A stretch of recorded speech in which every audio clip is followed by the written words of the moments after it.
whaatalofa atu Samoa I lo malefua mai le nei Taeao o maia se o tātou Tapua'iga atu I le atua. I nā matala ia o tou, ia o tou tu mau le whaatuatua, ia o tou whaatamatane, ia whaamalolosi o tou, ia whaia o tou mea umai le alofa, se o tātou talu. Ua ala whai mailo watu nuu le nei Taeao mātango fie, ona ua whanua lo mātou wola, I le nei a sofou ua whaopopo I lo mātou malosi ma lo mātou wola. Wa mātou o mai le ali mātou te avatu le vi inga o le whaamanu ma le whaanetanga I la ua fio. A o lea ua mātou mua I awhi atu I la ua fio. Se awina mai lo wanganga paia. E te taito o lua o mātou tangata Tapua'i. Ina ia moni ai o na mātou whaia o le Tapua'iga I la ua fio. Mai ua tuai mea uma I le whaasirisiri ina o lo lava vi inga. O la mātou wala au lea, e ala ia Yesu ke riso lo mātou wali I ma lo mātou whaola. Amen. O le whaita wina o le tūspaia. Tus filifilia le nei Taeao e tusa ma le whaasinonga le tus whaita waso. O le tusi o le mua le kolonito, mata upu e sifunu ma le ono, a o le whai upu mua e whaangata le lua sifunu ma le wha. Ai au te whaita wina le whai upu mua e whaangata mai le sifunu ma le wha. Whaafonga maia, inisio a fiong paia le tātou wali. A o le au te lenga mo le au paia, pe ona au poloa I atuai e ka le sia I ka latia. Ia whapea foi o tou o na whai. O le aso mua o le vai sapati, ma lea vai sapati.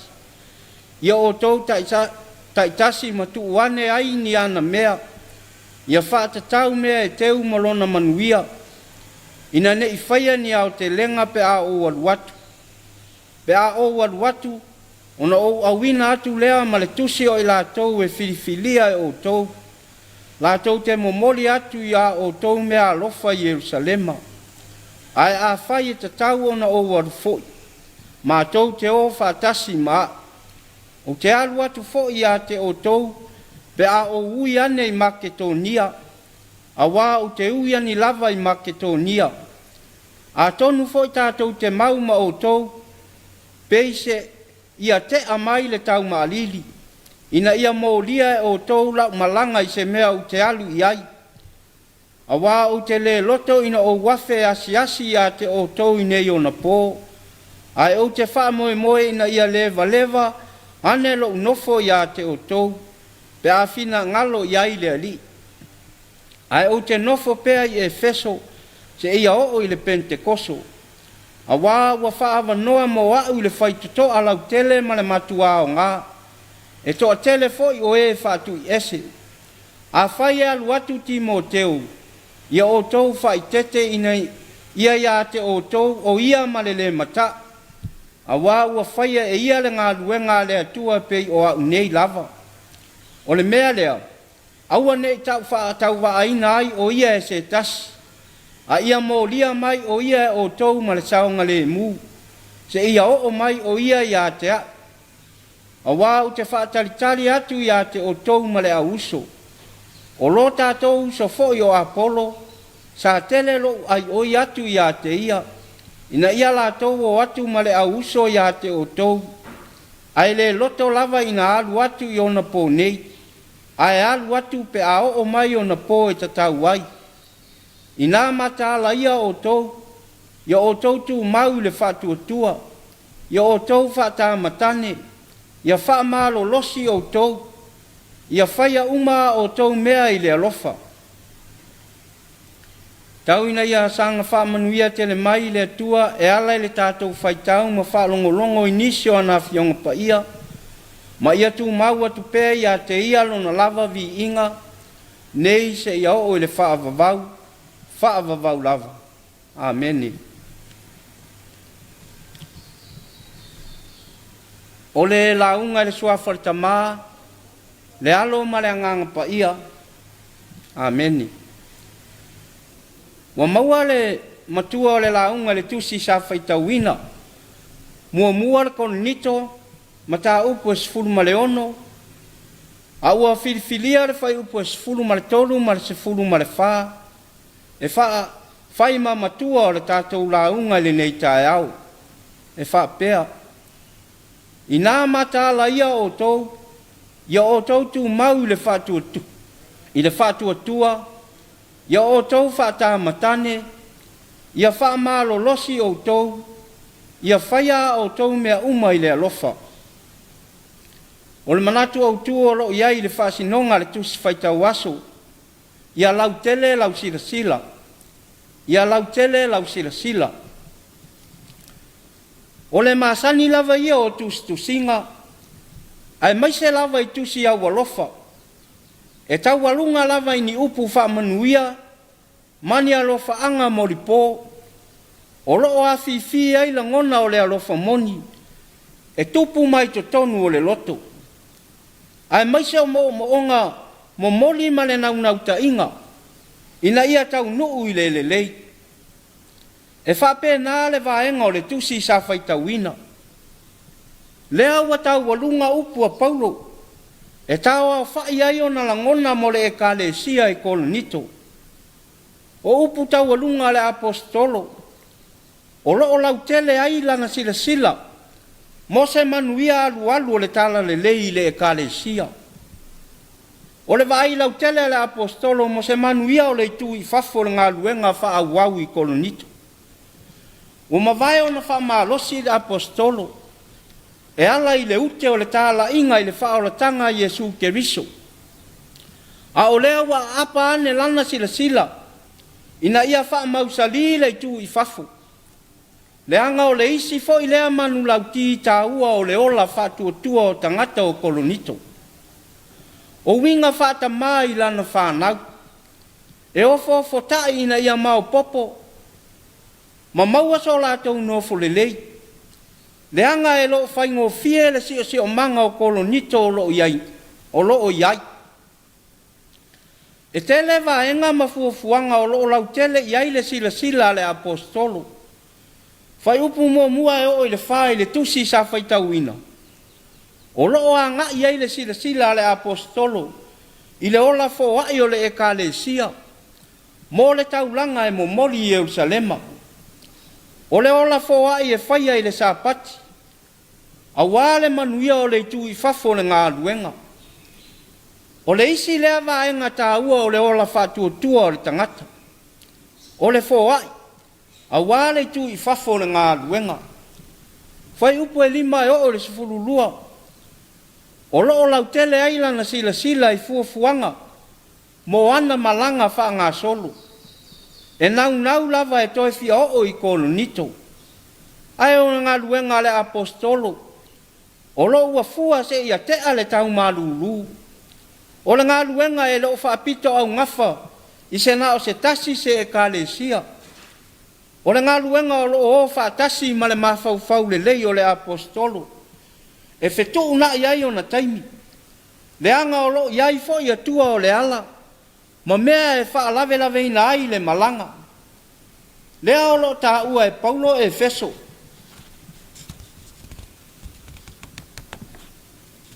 O lo ta ua e Paulo e Efeso. O lo ngā lue fo i Efeso e wha talitali ai le aso Pentekoso. Peitai. O si ana tu si lima na alu malona loto a toa mo le ekalesia i kolonito. O lo au maia se ata o le apostolo. O se tangata e maa losi le maa fau.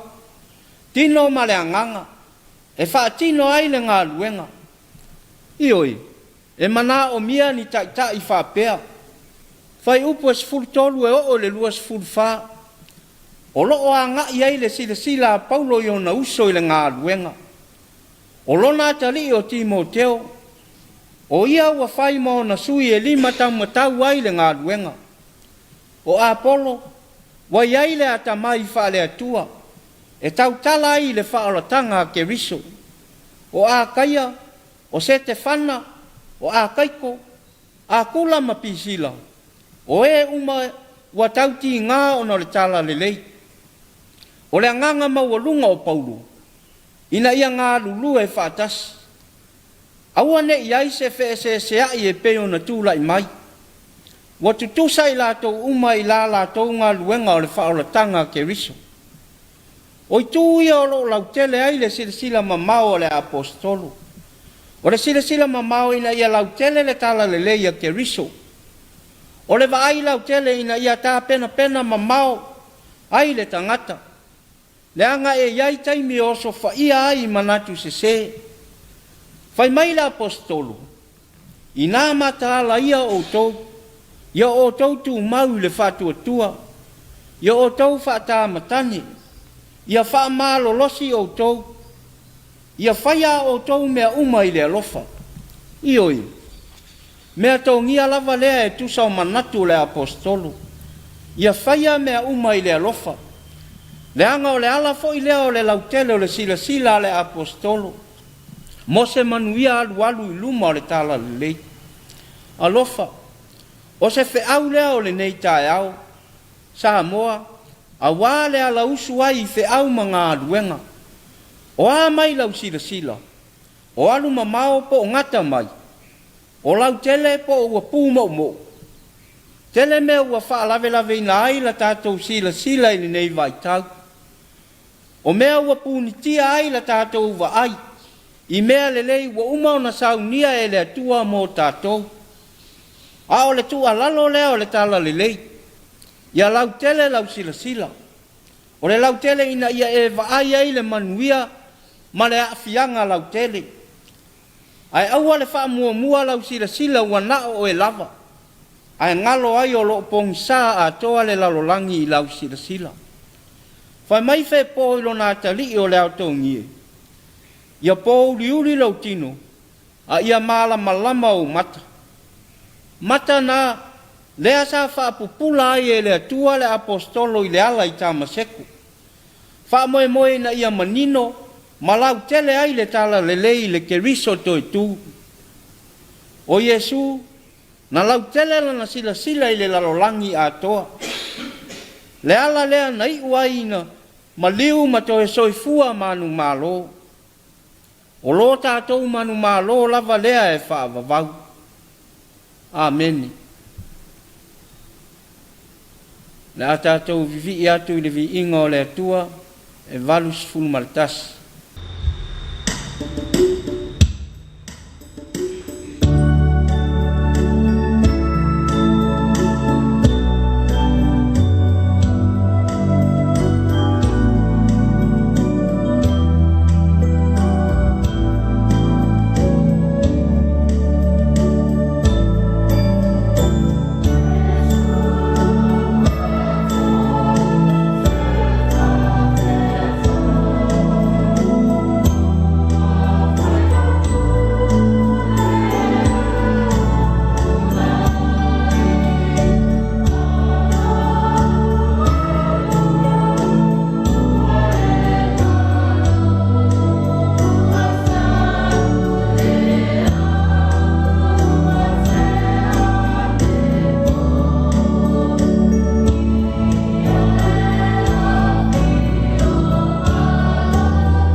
le a tātou tālu.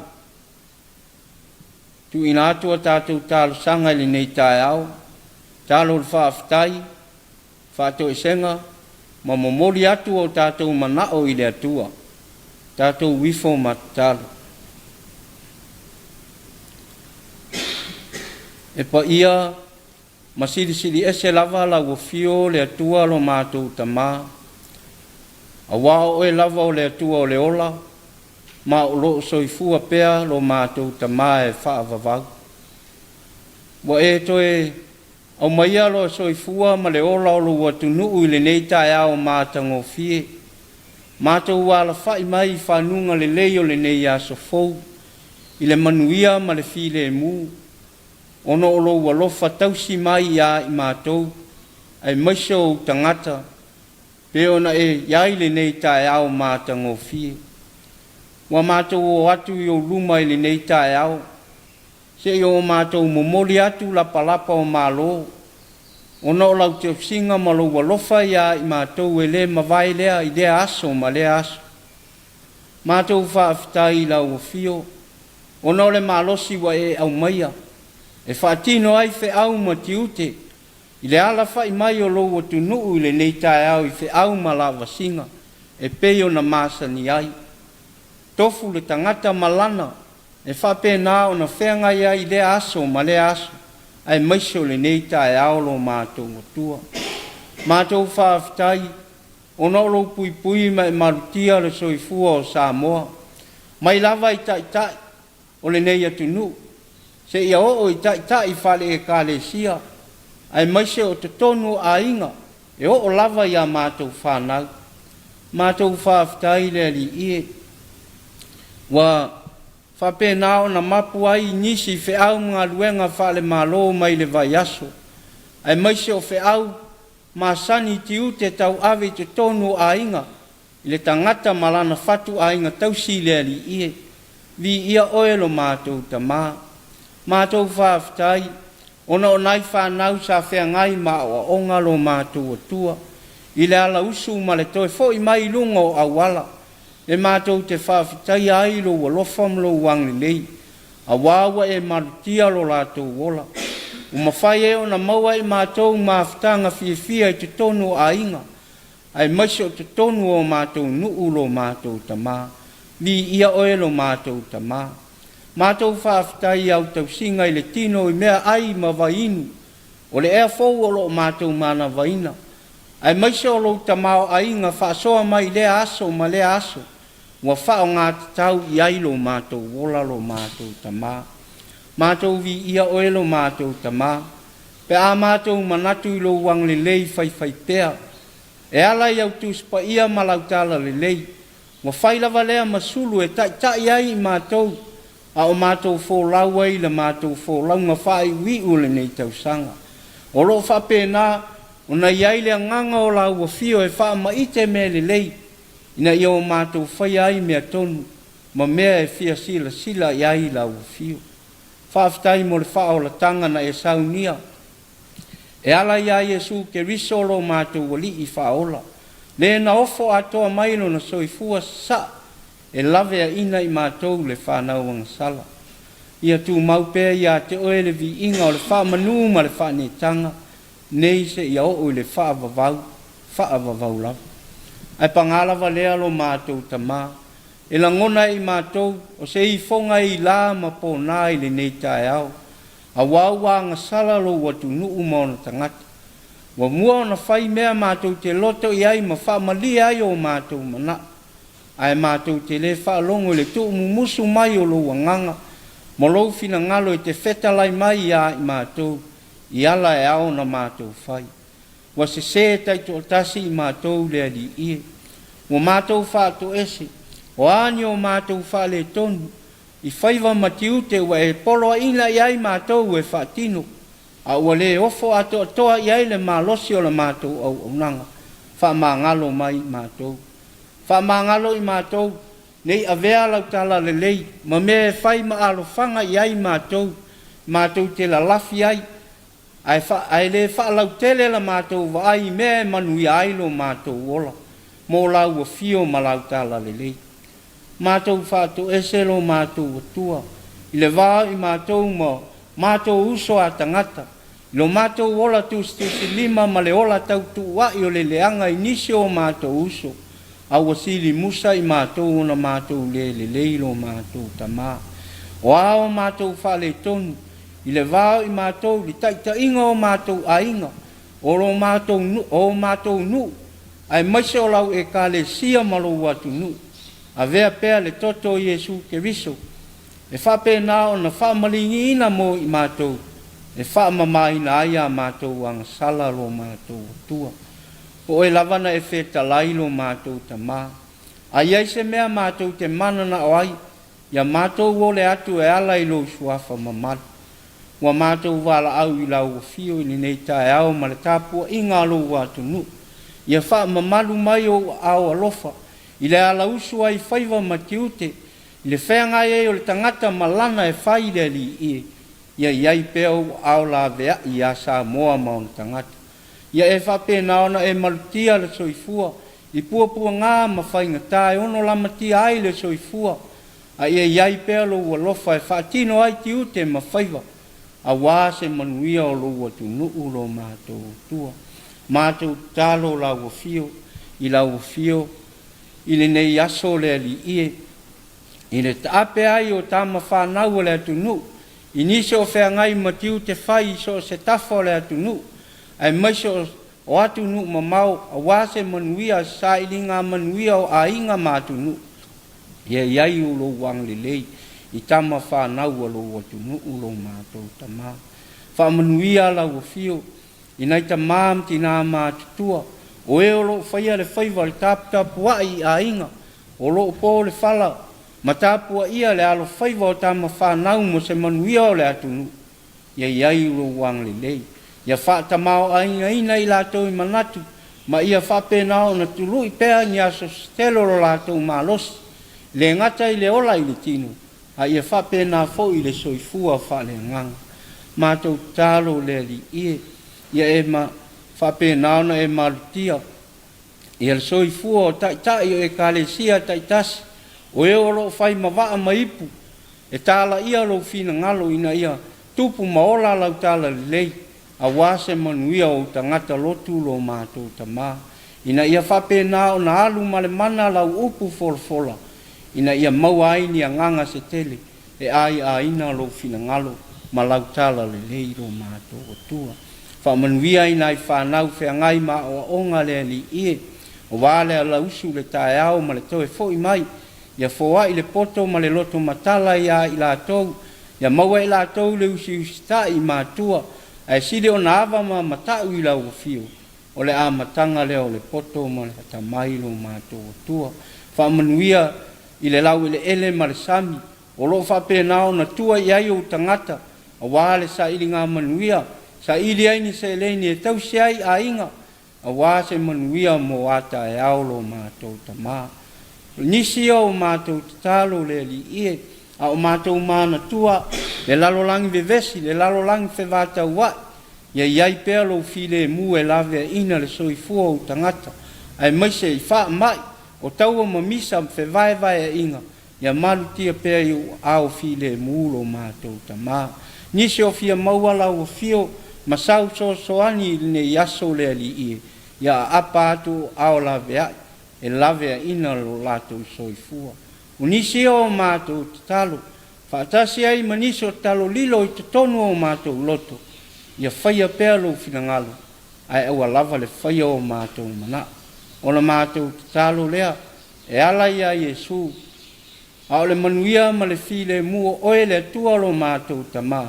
Le alofa muti vale o lo mātou wali i whaola. Ia ilunga le ia Samoa ma le lalolangi atoa. Nei se ia o i le whaavavau lava. Amen.